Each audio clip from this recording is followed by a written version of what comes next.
Bonjour. Donc je vais aborder aujourd'hui ce qui va m'occuper en fait jusqu'à la fin du cours, qui est le cœur de la théorie CAM, les tors invariants, enfin, les théorèmes de tors invariants en dynamique hamiltonienne.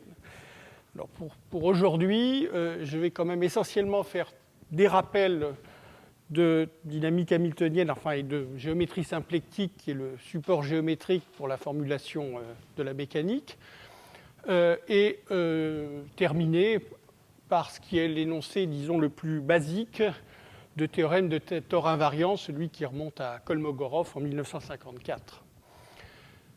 OK, donc je commence par la partie algèbre linéaire. Donc, alors, ça sera bien trop rapide pour les gens qui n'ont jamais vu de géométrie symplectique. D'un autre, c'est plus pour fixer les idées, rappeler les concepts de base et fixer aussi la terminologie.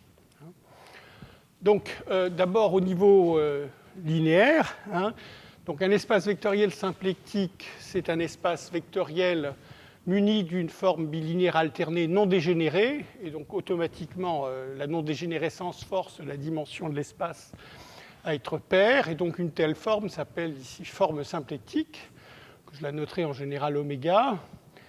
Et donc, alors, d'abord, un espace vectoriel symplectique est automatiquement orienté, puisqu'on peut prendre le produit extérieur de la forme, donc s'il est de dimension 2n, n fois de la forme par elle-même pour obtenir une forme volume sur l'espace, c'est donc une orientation.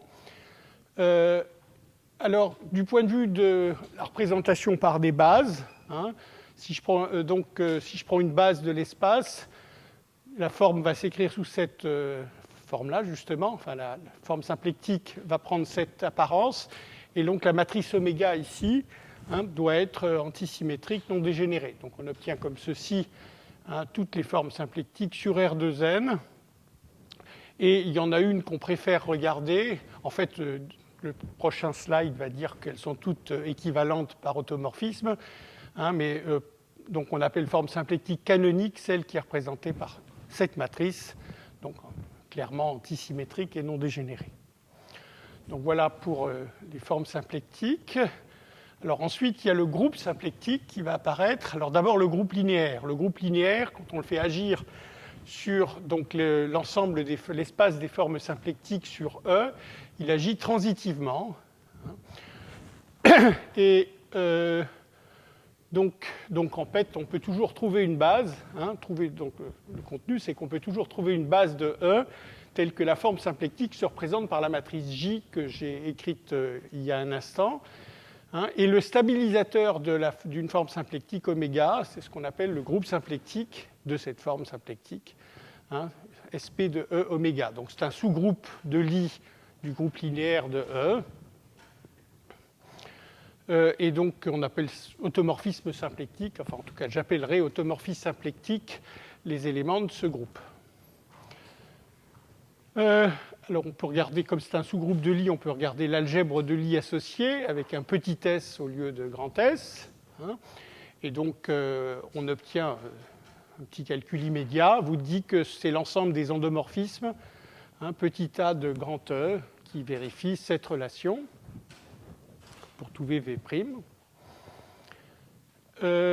Donc ça c'est première chose. Ensuite, le fait que un automorphisme préservant oméga, il va aussi préserver la puissance extérieure de oméga, donc la forme volume que j'ai associée à la forme symplectique, et donc comme il préserve, son déterminant était automatiquement 1. Et si j'écris les choses sous forme matricielle, et si j'ai représenté la matrice symplectique, la forme symplectique par une matrice antisymétrique non dégénérée oméga, eh bien la relation qui définit le groupe symplectique sera cette relation sur M. Donc M est symplectique, représente un automorphisme symplectique si et seulement si on a cette relation. Et au niveau de l'algèbre de Lie, ça donne... Au niveau de l'algèbre de Lie, ça donne ceci. Bon. Voilà pour les définitions de base. Ensuite, quelques propriétés fondamentales. Alors, première propriété, c'est que lorsque lambda est une valeur propre d'un automorphisme symplectique, hein, alors, donc, bien, ça n'a rien à voir avec la symplecticité. Hein, le conjugué de lambda, ça c'est simplement parce que c'est réel. Hein. Par contre, lambda moins 1, ça c'est une propriété caractéristique du groupe symplectique. Et bien sûr, en composant les deux, lambda bar moins 1 seront aussi valeurs propres. Alors en fait, on a quelque chose d'un peu plus précis qui dit quelque chose en plus sur les dimensions. Hein. C'est que donc le polynôme caractéristique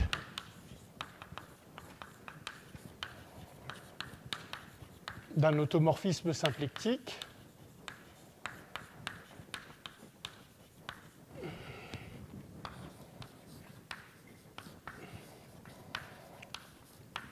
est réciproque. Ce qui implique bien sûr que si lambda est racine, lambda moins 1 est racine, mais ça dit un peu plus puisque ça dit quelque chose sur la multiplicité comme racine, c'est-à-dire sur les dimensions du sous-espace caractéristique. Hein, et donc les dimensions des sous-espaces caractéristiques associés à lambda et lambda moins 1 sont égales. Hein, et la preuve, c'est simplement que vous écrivez la relation oméga.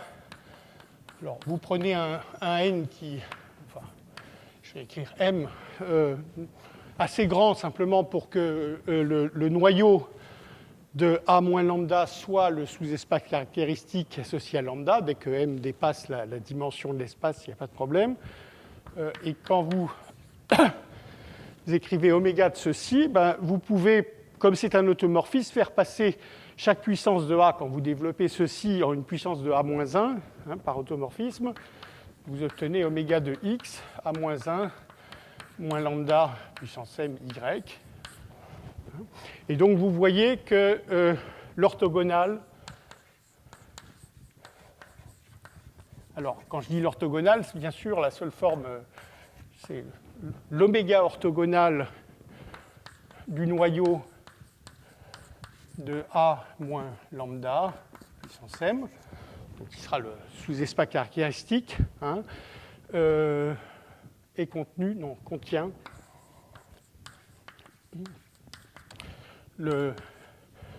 l'image de A moins 1 moins lambda puissance m. Et donc, vous en déduisez ce que vous voulez, puisque la situation est symétrique entre lambda et lambda moins 1. Enfin, je veux dire, vous voyez, la formule est symétrique. Et donc, ceci vous dit que la multiplicité de lambda comme racine du polynôme caractéristique est au moins égale à celle de lambda moins 1, et donc elles sont égales par symétrie. OK, donc ceci pour le... Alors, vous avez bien sûr une propriété analogue au niveau de l'algèbre de Lie. Hein, si lambda est une valeur propre d'un élément de l'algèbre de Lie petit a, eh bien, vous aurez que lambda bar moins lambda bar seront aussi valeurs propres. Alors, là, c'est juste de la terminologie. Hein, alors, les espaces, enfin, les sous-espaces qui, quand on regarde la restriction à ce sous-espace, la forme s'annule, donc un espace qui est contenu dans son oméga orthogonal, hein, joue un rôle important, on les appelle des espaces isotropes. Alors, coisotrope lorsque c'est l'inverse, donc un espace isotrope, si E est de dimension 2n, un espace isotrope sera au plus de dimension n, un espace coisotrope sera au moins de dimension n, hein, et on appellera lagrangien, c'est surtout les espaces lagrangiens qui vous m'intéressez, hein, ceux qui sont égaux à leur oméga orthogonaux, donc ceux-là sont exactement de dimension n. Donc c'est des espaces qui jouent un rôle important. On peut montrer que le groupe symplectique opère transitivement sur la variété grassmannienne des sous-espaces lagrangiens. Donc, et en fait, c'est un cas particulier d'un théorème général sur les formes bilinéaires non dégénérées, symétriques ou antisymétriques d'ailleurs. C'est le théorème de Witt que je vous rappelle. Hein, donc si je l'énonce dans le cas antisymétrique, mais encore une fois, l'important c'est que ça soit non dégénéré et il y a une variante, une version aussi. Enfin, le même théorème serait vrai dans le cadre d'une forme symétrique ou d'une forme hermitienne. Donc si f' sont contenus dans E avec une forme symplectique oméga, et j'ai un automorphisme, alors disons A, disons A tilde de F dans F' est un automorphisme, un isomorphisme qui respecte oméga, donc tel que oméga de xx' ici sera égal à oméga de A tilde x, oméga A tilde de x', eh bien A tilde s'étend en un automorphisme symplectique. Pardon.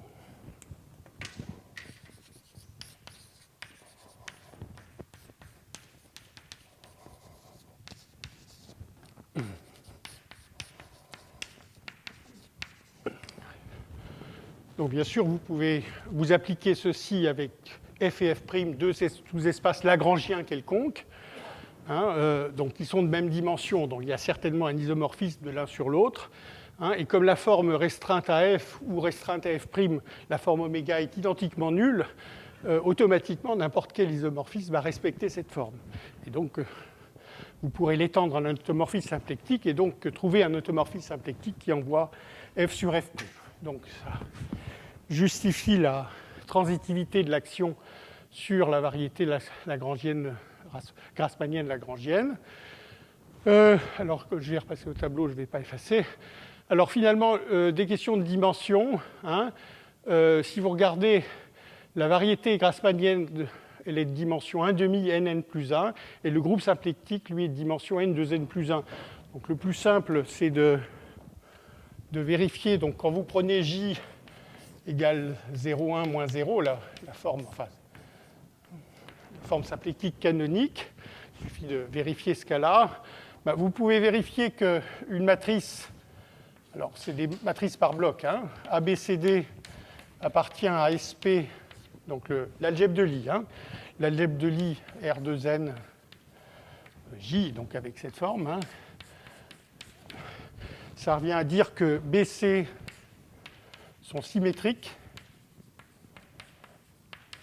comme matrice n par n, hein, et donc D est égal à moins transposé de A. Donc si vous comptez la dimension, hein, vous avez n plus 1 sur 2 qui viennent ici deux fois, pour B et C, et ici n au carré, hein, puisque choisissez A comme vous voulez, et D est à ce moment-là déterminé. Et donc, en faisant la somme, vous obtenez bien le n 2n plus 1.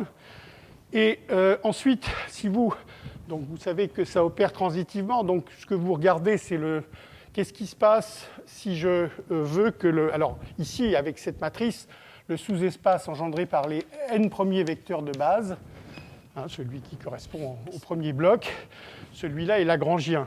Hein. Si vous voulez préserver ce sous-espace lagrangien, hein, vous voyez qu'il faut C égale 0. Hein. Donc si vous imposez C égale 0 ici, ben vous voyez que la codimension de ceci dans le groupe, c'est évidemment la dimension de C, c'est-à-dire nn plus 1 sur 2, et ça doit donc être aussi la dimension de la grassmannienne lagrangienne.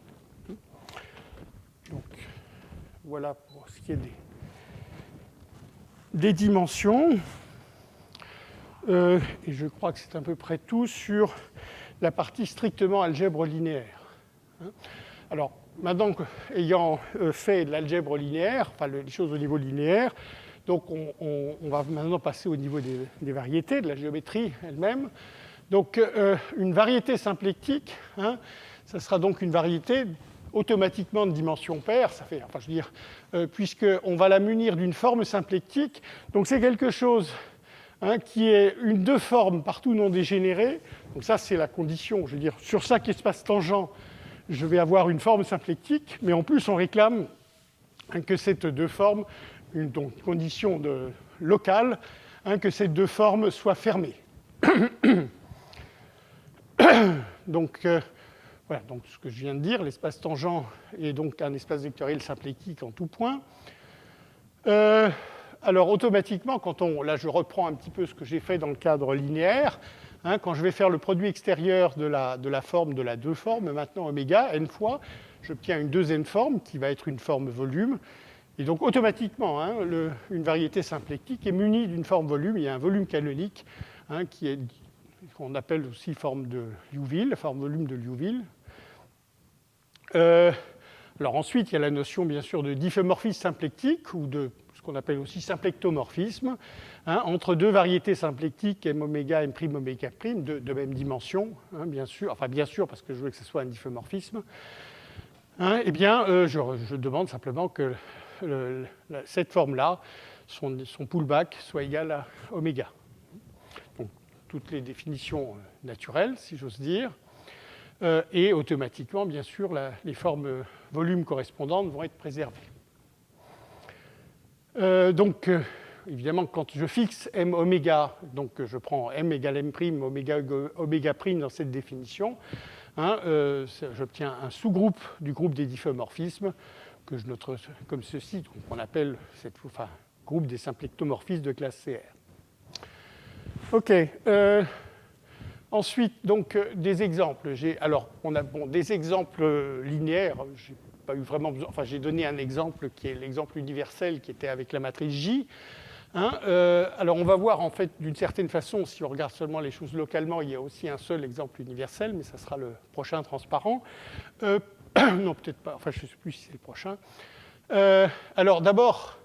On va beaucoup jouer avec les tors, soit Rn fois Tn, soit T2n, en fait.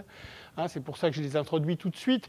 L'avantage, ou R2n, mais enfin un peu moins, c'est qu'on a des coordonnées globales. Alors, coordonnées globales éventuellement modulo 1 quand j'ai des tors, mais enfin, en tout cas, on a des coordonnées définies partout, P1, Pn, Q1, Qn. Donc, en général, pour des questions de tradition de mécanique, je réserverai Q1, Qn aux variables, j'ai envie de dire, qui peuvent être éventuellement angulaires, c'est-à-dire les variables ici dans Tn ou dans le second facteur ici. Et P1, Pn, ça sera les variables qui ont tendance à être dans Rn. Donc la forme symplectique canonique, à ce moment-là, c'est celle-là. Donc comme les coefficients sont constants dans ces coordonnées, elle est évidemment fermée, bien sûr. Donc c'est exactement la matrice. Je veux dire, quand on prend la base naturelle donnée par les coordonnées pour chaque espace tangent, je retrouve la matrice J que j'ai écrite un peu plus tôt. Et donc, par ailleurs, comme il n'y a pas de coefficients, enfin les coefficients sont constants ici, la forme est automatiquement fermée. Alors, il y a un exemple canonique, vraiment, et un peu plus général que celui-là, mais en fait, disons, celui-là est déjà un cas particulier de cet exemple-là. C'est l'exemple des fibrés cotangents. Donc, si je prends n'importe quelle variété, pour le coup, pas forcément un tore, n'importe quelle variété est grand N de dimension petit n, et je regarde son fibré cotangent. Donc, ça sera une variété de dimension 2n, si grand N était de dimension petit n. Eh bien, tout fibré cotangent est automatiquement une variété symplectique. Et alors, donc, la forme est définie comme suit. Donc, ça doit être une deux formes fermée. Alors, elle sera fermée parce qu'elle sera en fait exacte. Ça va être la différentielle d'une informe, eta. Donc, eta doit être une informe sur le fibré cotangent et elle est définie par cette formule. Alors, il faut un tout petit peu réfléchir si on ne l'a jamais vu. Donc, je dois, pour une informe sur le fibré cotangent, je dois prendre un vecteur qui est tangent au fibré cotangent et spécifier la valeur de la informe sur ce vecteur. Donc, ce vecteur V, c'est un vecteur tangent à grand M. Alors, tangent en quel point? Donc, tangent en un point que j'appelle XP, puisque les points du fibré cotangent sont eux-mêmes spécifiés par un point de grand N et un vecteur cotangent.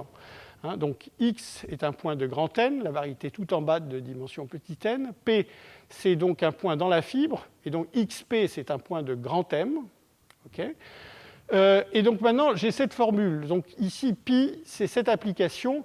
Donc encore une fois, j'ai évidemment une projection, j'ai un fibré, donc j'ai une projection canonique du fibré cotangent sur n, et je peux prendre l'application tangente de ceci. Donc ça, je vous rappelle, c'est grand M, et donc l'application tangente, elle envoie le tangent de m sur le tangent de n.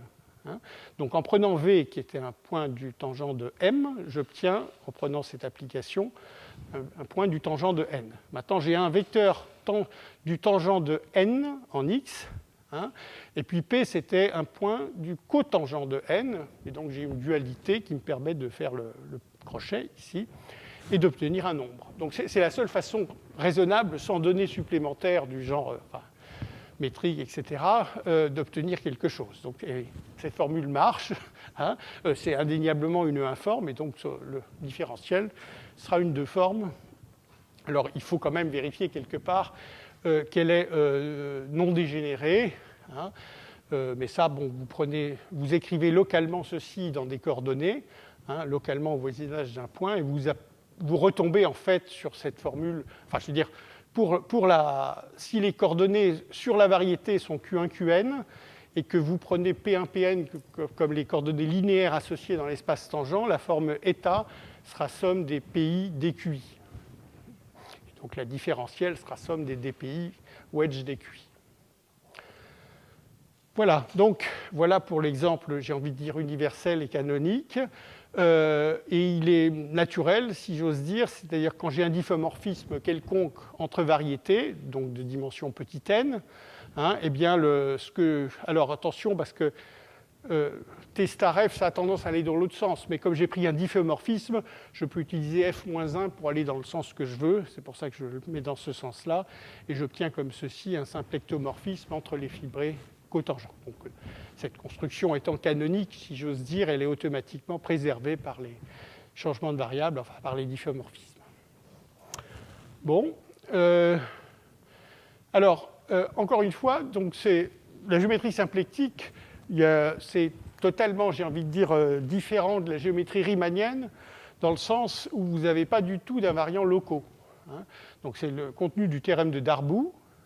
Si vous prenez donc n'importe quelle variété symplectique de dimension donc 2n et un point de cette variété, eh bien localement, vous pouvez toujours, par un difféomorphisme, transformer, enfin écrire en quelque sorte la forme symplectique comme étant la forme symplectique standard, canonique, sur R2n. Donc, contrairement à la géométrie riemannienne, où vous avez la notion de courbure, même localement, toutes les variétés riemanniennes ne sont pas du tout isométriques. Ici, au contraire, il n'y a pas du tout d'invariants locaux. Ça ne veut pas dire qu'il n'y ait pas d'invariants du tout. Globalement, il y a toute une théorie, très développée maintenant dans les 20 ou 30 dernières années, mais localement, il n'y a rien à voir. D'accord. Alors, je vais donner une petite démonstration parce que l'instructive est due à Jürgen Moser de ceci.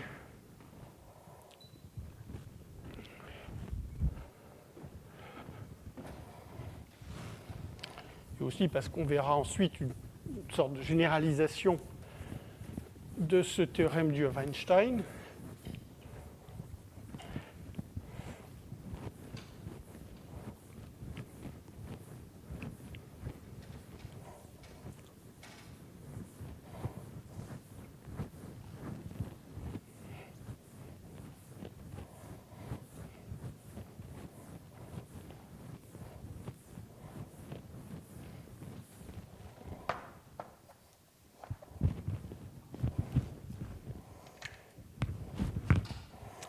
Alors, donc, encore une fois, la démonstration est due à Jürgen Moser. Donc, alors, bien sûr, on peut se placer sur R2n en 0. Donc, je me place en R2n, au voisinage de 0, et j'ai deux formes. La première pourrait, par exemple, être la forme standard, somme des dPi wedge dQi. Enfin, c'est je veux dire de toute façon, et une deuxième forme, oméga 1, donc première forme symplectique. Alors disons que ces sommes... Encore une fois, je veux simplement montrer que localement, le groupe des diffeomorphismes va agir transitivement sur les germes de formes symplectiques, de variétés symplectiques. Donc j'ai la première forme, et puis une deuxième forme, et je vais supposer par l'aspect linéaire des choses, quand je me place au point 0, donc l'espace tangent au point à l'origine de R2n, c'est le même en fait ici. Ça, je peux le faire simplement en appliquant un automorphisme. J'ai déjà vu que les automorphismes symplectiques au niveau linéaire agissent transitivement. Donc après application d'un automorphisme, je peux supposer que les deux formes coïncident à l'origine. Ça va simplifier un peu la vie. Donc ensuite, j'interpole, donc c'est le truc, ce qu'on appelle le Moser trick, mais enfin bon, quelque chose de très utile, c'est en fait d'interpoler entre oméga 0 et oméga 1. Donc,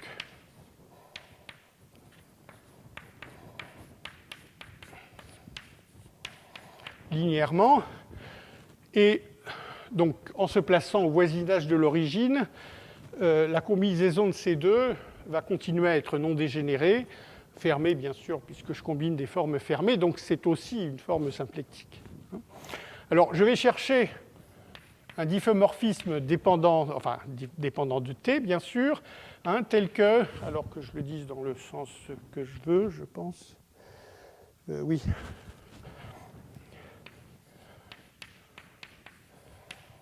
Donc je cherche un ft de façon à ce qu'on ait ceci. Donc pour t égale 0, bien sûr, je vais prendre l'identité. Pour t égale 1, ça va résoudre le problème que je cherche à résoudre, puisque j'aurai transporté oméga 0 sur oméga 1. Alors, donc l'idée, c'est de faire dépendre différenciablement de t et d'obtenir ft comme intégration d'un champ de vecteurs dépendant du temps, c'est-à-dire d'écrire d sur dt de ft égale un certain champ de vecteurs xt à déterminer en ft. Donc je cherche ft, mais je le cherche en intégrant une équation différentielle dépendante du temps donnée par ce champ de vecteurs xt, donc un champ de vecteurs ici. Donc ensuite, on écrit qu'est-ce qu'on veut. On va différencier cette relation. Donc quand on prend cette relation et qu'on différencie par rapport à t, on va obtenir que la dérivée de l'i, de nouveau, oui, donc de quoi? De oméga t, ça va être la différentielle, donc, compte tenu de ce que je veux faire, ça va être la différentielle de oméga t par rapport, la dérivée de oméga t par rapport à t, et compte tenu que j'ai juste fait une interpolation linéaire, ça sera la forme oméga, qui est par définition oméga 1 moins oméga 0.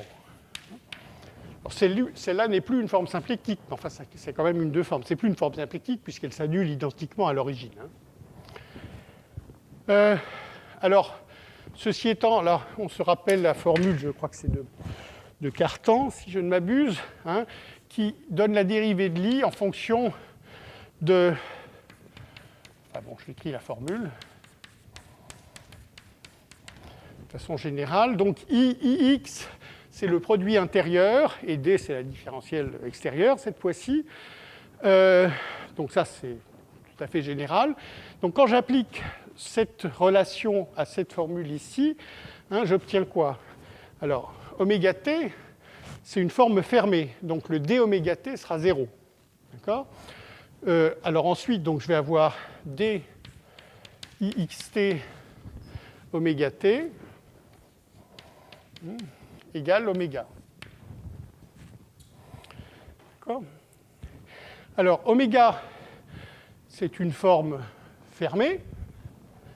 Ce n'est pas une forme symplectique parce qu'elle s'annulait, mais par contre, elle est toujours fermée, puisqu'il y a la différence de deux formes fermées. Et donc, je peux, comme je travaille localement au voisinage de 0, l'écrire comme la différentielle, donc c'est localement exact, et je l'écris comme la différentielle d'une forme, disons, lambda. Et donc ce que je vais juste demander, je vais vouloir réaliser cette équation, en fait, en disant qu'on a ceci. Donc je vais imposer cette relation-là, ce qui évidemment impliquera cette relation-là, mais je vais imposer cette relation-là. Ici, j'ai deux formes, je fais le produit intérieur, donc je vous rappelle, ça veut dire que oméga t de xt, bon, on a un point x quelconque, et puis un vecteur v tangent également en x, doit être égal à lambda de v. Enfin, je veux dire, c'est juste. Donc, lambda, c'est connu, puisque c'est la primitive de oméga, c'est une primitive de oméga. Donc, ceci doit être vrai pour tout v. Xt est également... et donc, ceci va déterminer xt de x. Puisque oméga t est une forme non dégénérée. C'est ça le point. Là, j'utilise que c'est non dégénéré. Donc, cette relation-là détermine xt de x. Donc, j'ai le champ de vecteur dépendant du temps. Et donc, je peux l'intégrer pour trouver ft. Vous prenez tous les calculs en sens inverse et vous montrez qu'effectivement, le difféomorphisme ft obtenu par intégration de xt vérifie ceci. Voilà. Okay.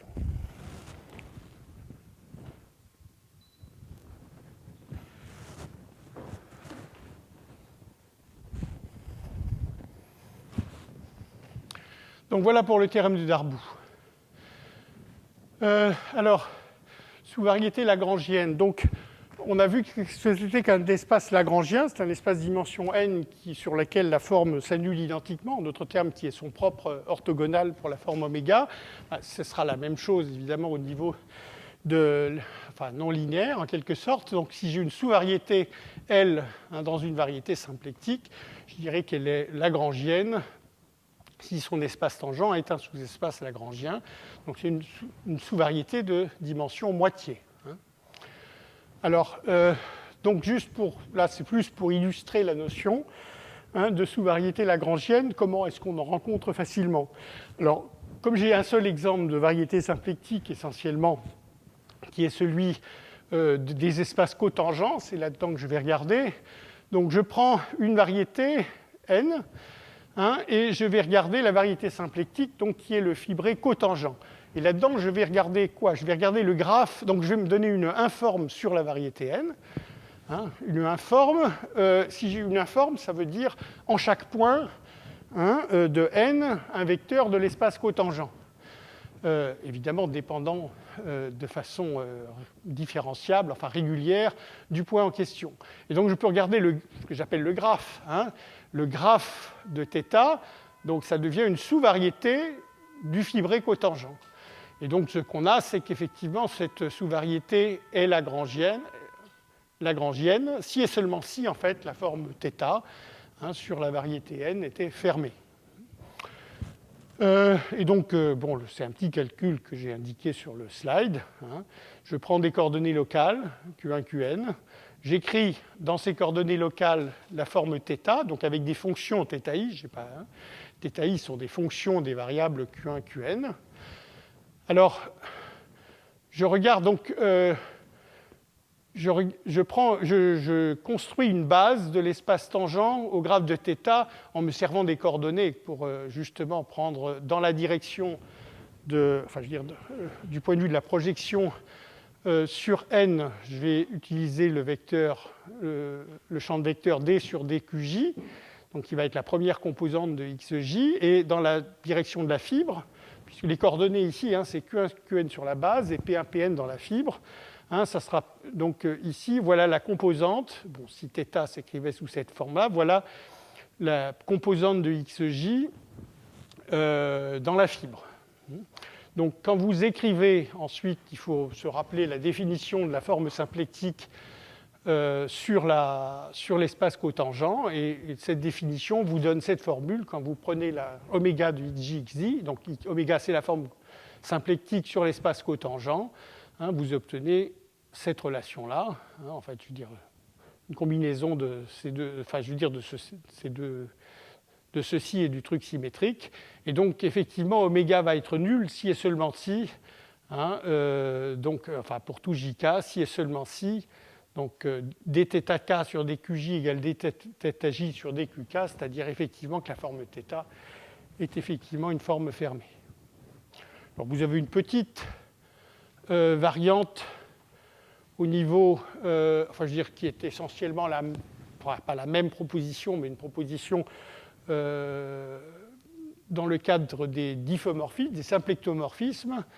Donc c'est toujours sur l'espace des fibrés cotangents. Donc vous avez de nouveau une variété, le fibré cotangent qui est la variété symplectique qui va m'intéresser, de nouveau une informe. Et cette fois-ci, vous regardez le difféomorphisme qui fixe chaque fibre, donc x va sur x, mais par contre qui est une translation dans la fibre v par θ de x, donc θ étant donc cette informe n. Et donc cette fois-ci, vous voyez que le difféomorphisme est symplectique si et seulement si l'informe est fermée. C'est juste pour avoir une petite familiarité avec comment ces notions se relient entre elles. Bon, je ne vais pas faire la démonstration qui est tout à fait semblable à la précédente. Alors, finalement, j'arrive à de la dynamique. Donc, jusqu'à maintenant, on n'a vu que de la géométrie, si j'ose dire. Et maintenant, pour la dynamique, pourquoi l'importance pour les dynamiciens de la géométrie symplectique, c'est que c'est le support des équations de la mécanique, la formulation hamiltonienne de la mécanique. Alors, je dois dire qu'il y a quand même deux formulations de la mécanique. Enfin, vous avez certainement entendu parler. Il y a une formulation dite lagrangienne, qui est celle qu'on préfère, en quelque sorte, quand on utilise des méthodes variationnelles et des choses comme ça, donc qui se passe cette fois-ci plutôt dans les espaces tangents. Et puis une formulation hamiltonienne qui passe typiquement donc dans les espaces cotangents et pour lequel le support géométrique, c'est la géométrie symplectique. Comme je ne vais pas dans ce cours parler de méthodes variationnelles, j'ai choisi, donc, pour lequel le formalisme lagrangien est de façon générale plus approprié. Je suis plutôt résolument du côté du formalisme hamiltonien, et donc de la géométrie symplectique. Alors, cette parenthèse fait, donc j'introduis justement les concepts de base. Donc donc un hamiltonien, alors c'est juste un autre nom, avant que j'ai parlé de dynamique, c'est juste un autre nom pour une fonction lisse sur une variété symplectique.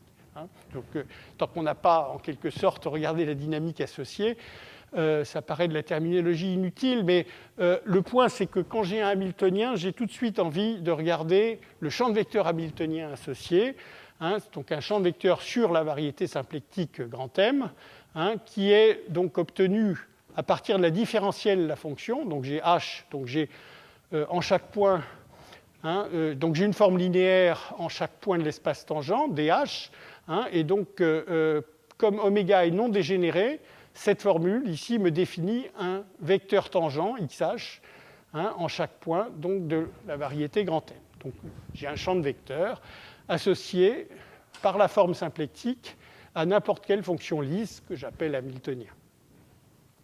Voilà, donc j'ai un champ de vecteurs. Alors ensuite, suivant le contexte, on pourra l'intégrer. Alors localement, il suffira d'avoir les conditions de Cauchy-Lipschitz, donc pas de problème pour l'intégration locale. Globalement, on peut avoir des problèmes effectivement plus sérieux d'intégration, et d'ailleurs on en a dans le contexte historiquement important de la mécanique céleste, par exemple. Mais ceci étant, on obtient au moins un flot localement défini associé. Alors, dans les coordonnées de Darboux, c'est-à-dire celles où la forme symplectique se représente comme somme des dpi wedge dqi, cette relation-là se traduit par ces équations différentielles. Enfin, là, j'ai plutôt écrit l'équation différentielle plutôt que le champ de vecteurs, mais enfin, ça revient au même. Donc voilà l'équation différentielle, qi point égale dh sur dpi, pi point égale moins dh sur dqi. Donc voilà, donc les équations qu'on ne peut pas avoir vues au moins une fois. Alors la première chose absolument fondamentale, c'est que donc, quand vous prenez V égale XH, comme la forme est ici alternée, oméga de XH égale 0, et ça veut dire que H ne bouge pas. DH appliqué à XH va être égal à 0. Et donc ça veut dire que le long des solutions de cette équation différentielle, eh bien, le hamiltonien reste constant. Le hamiltonien est automatiquement une intégrale première de la dynamique. Donc, en général, le hamiltonien représente l'énergie, et donc c'est rien d'autre que la conservation de l'énergie. Du point de vue physique, je veux dire. Mais, alors, l'autre remarque importante et fondamentale à faire immédiatement, après la conservation de H, c'est que quand j'intègre, donc j'obtiens encore une fois des choses localement définies. C'est pour ça que j'ai un petit peu un abus. Enfin, c'est des symplectomorphismes définis, mais le domaine de définition n'est pas forcément tout. Mais enfin, ceci étant, là où l'intégration du flot a un sens, j'obtiens des symplectomorphismes. Donc c'est de nouveau la formule de Cartan, avec reliant la... Donc si je dérive, je veux dire, je sais, si je dérive la forme symplectique par rapport au champ de vecteurs XH, donc j'obtiens, alors ça c'est la même formule que d'habitude, de nouveau d oméga est égal à 0, donc ceci disparaît, et maintenant la formule qui est ici se lit IXH oméga, c'est rien d'autre que DH. C'est-à-dire la signification de cette formule, c'est IXH oméga égale DH. Et donc, ici, vous obtenez DDH, et donc vous obtenez 0. Voilà. Donc, oméga est invariante par le flot de XH, qui est donc constitué par définition de symplectomorphisme. Voilà. Bon. Alors, comment est-ce que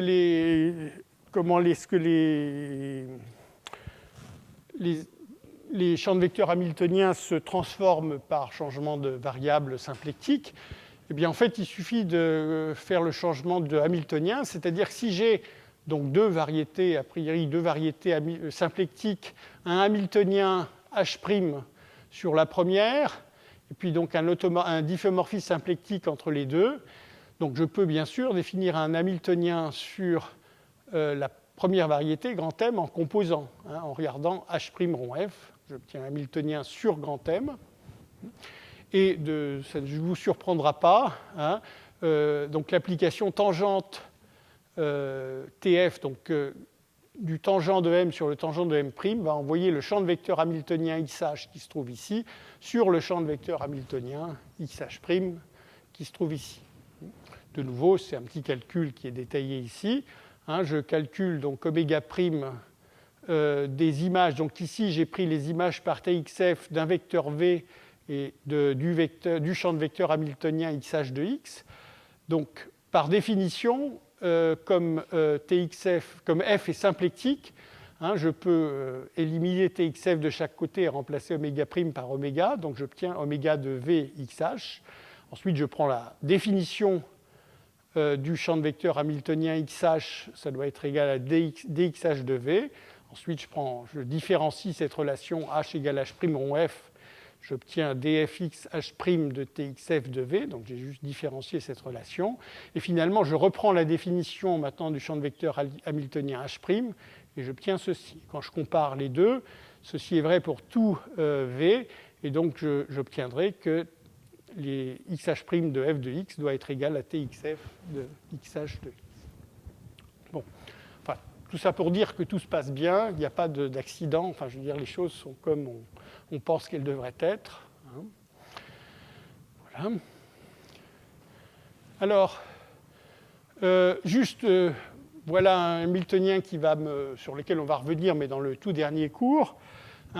C'est celui du problème des n-corps. Je l'avais déjà, alors je ne l'avais pas présenté sous forme hamiltonienne, mais dans le tout premier cours, dans un exemple de système dynamique, j'avais introduit le problème des n-corps. Donc je vous rappelle, n-corps ponctuels dans l'espace, qui sont soumis à la loi de gravitation universelle de Newton, c'est-à-dire qu'il y a des forces d'attraction mutuelles qui sont proportionnelles à chacune des masses, et inversement proportionnelles au carré de la distance. Donc, j'avais noté QI les positions, grand QI. Alors j'ai mis des grands QI au lieu de petits QI, puisque ici, les grands QI sont des vecteurs dans R3 déjà. Hein. Ça, c'est les positions dans R3 des particules. Les grands PI sont les impulsions correspondantes. Donc, il y a une relation qui est juste la relation qui dit que, justement, les PI sont les impulsions associées au QI. Hein. Et puis ensuite, donc, la loi de Newton, enfin, je veux dire, l'accélération, je veux dire, la dérivée de l'impulsion, donc l'accélération au facteur de masse près, hein, est égale à la somme des forces, enfin, de nouveau avec un facteur de masse.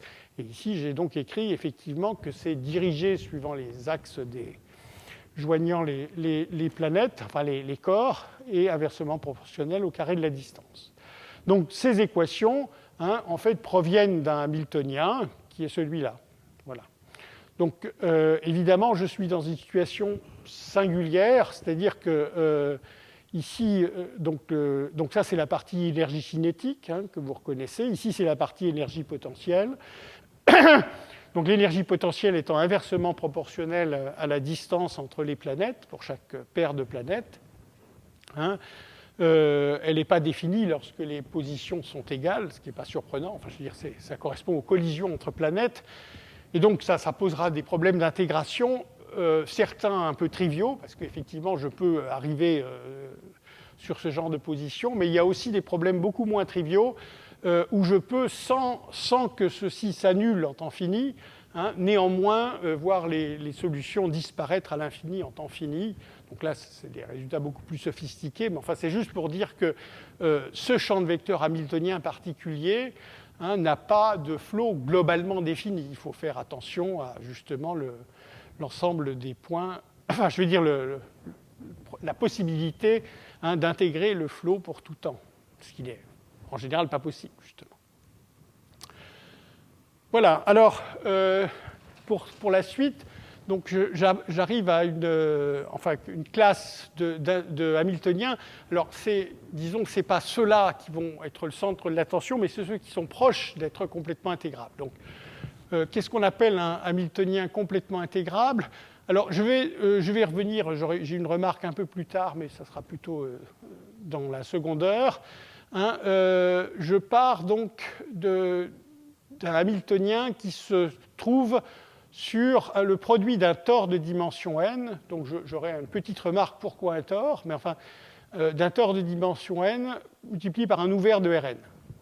Donc avec des coordonnées, hein, puisque U est un ouvert de Rn, donc c'est juste une partie de Tn fois Rn. Hein, une partie de Tn fois Rn avec des coordonnées Q1, Qn, donc c'est les coordonnées sur le tor. Hein, et puis P1, Pn, c'est les coordonnées dans Rn, donc en particulier des coordonnées sur U. Okay, donc la forme est la forme standard. Hein, la forme est la forme standard.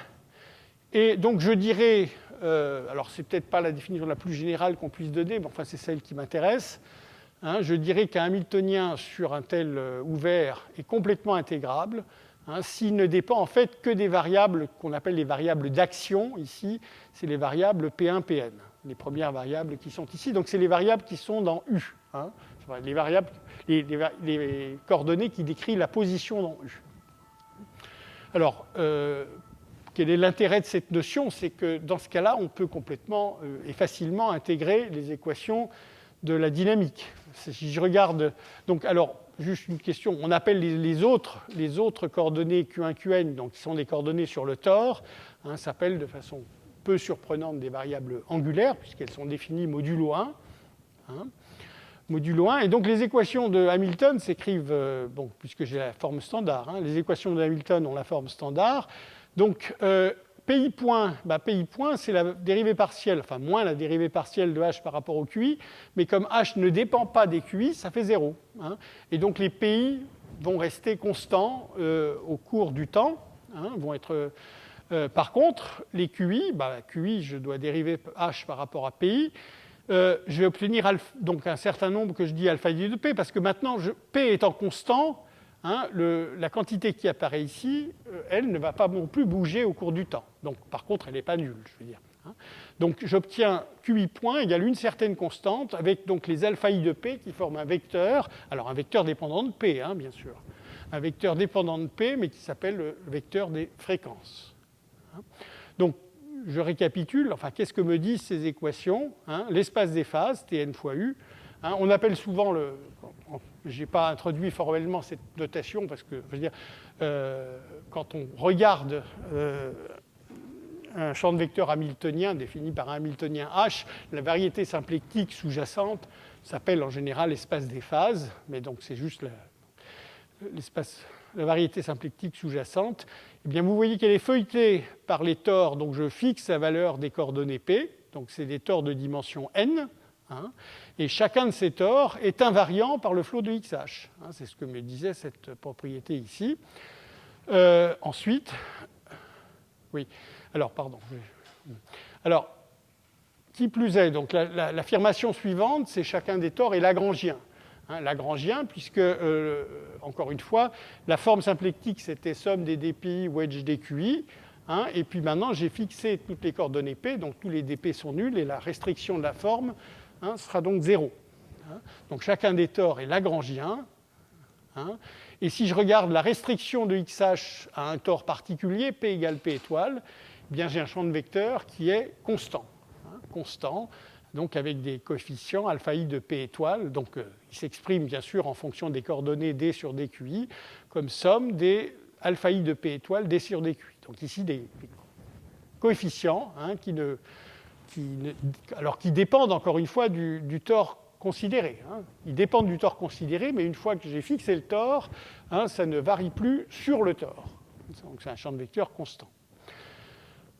Donc on a vu tout ça dans le premier cours. Hein. Je veux dire, bon, c'est pas... on avait introduit à la fois les rotations sur les tores, hein, et puis on avait vu les conditions pour qu'une telle rotation soit minimale, qui reviennent au même uniquement ergodique. On avait aussi vu les conditions pour en temps continu, donc avec des champs de vecteurs constants, c'est ce qu'on avait vu. Hein. Et on avait vu en particulier qu'un champ de vecteurs constant va produire un flot qui est minimal et à ce moment-là automatiquement uniquement ergodique, donc la mesure de Lebesgue étant l'unique mesure invariante, hein, si et seulement si, en fait, les coefficients alpha i de P étoile sont rationnellement indépendants. Il n'y a pas de relation à coefficient rationnel entre ces coefficients, donc ce qui est le cas général, j'ai envie de dire, le cas de mesure totale, général en tous les sens que vous pouvez imaginer, lorsque je laisse varier un peu au hasard les alpha i de P étoile. Donc, a priori, vous vous attendez, hein, en quelque sorte, sauf indication contraire qui sera souvent le cas dans certaines situations dégénérées. Donc, je ne veux pas non plus avoir une affirmation trop forte, mais enfin, sauf indication contraire, vous vous attendez à un champ de vecteurs constant, un champ de vecteurs minimal, donc avec toutes les orbites denses et uniquement ergodique sur ces tores en question. À l'extrême inverse, hein, c'est quand les coefficients sont commensurables, c'est-à-dire ils sont multiples rationnels d'un même nombre. Hein. Lorsqu'ils sont commensurables, bien à ce moment-là, on avait vu que en fait, le champ de vecteurs ici, sur le tore, en fait, a toutes ses orbites périodiques. Donc en fait, le tore de dimension n est lui-même feuilleté en cercle de dimension 1, une famille à n-1 paramètres de cercles de dimension 1. Oui, donc voilà, c'est ce que j'ai dit ici. Bon, il y a bien sûr, lorsque n est plus au moins égal à 3, il y a une situation intermédiaire où les tores sont de dimension intermédiaire entre 1 et n. Mais enfin, il faut bien, disons, se rappeler, ceci, ça sera la situation, j'ai envie de dire, générique, entre guillemets, mais il n'est pas du tout exclu qu'on puisse avoir des situations plus dégénérées. Alors, je ne sais plus si c'est là que je voulais m'arrêter. Oui, c'est peut-être le bon moment, je suis 5 minutes en avance, mais en fait, par rapport à ce que je veux raconter, je pense que c'est le bon moment de faire une pause, donc on s'arrête 5 minutes et puis je reprendrai après.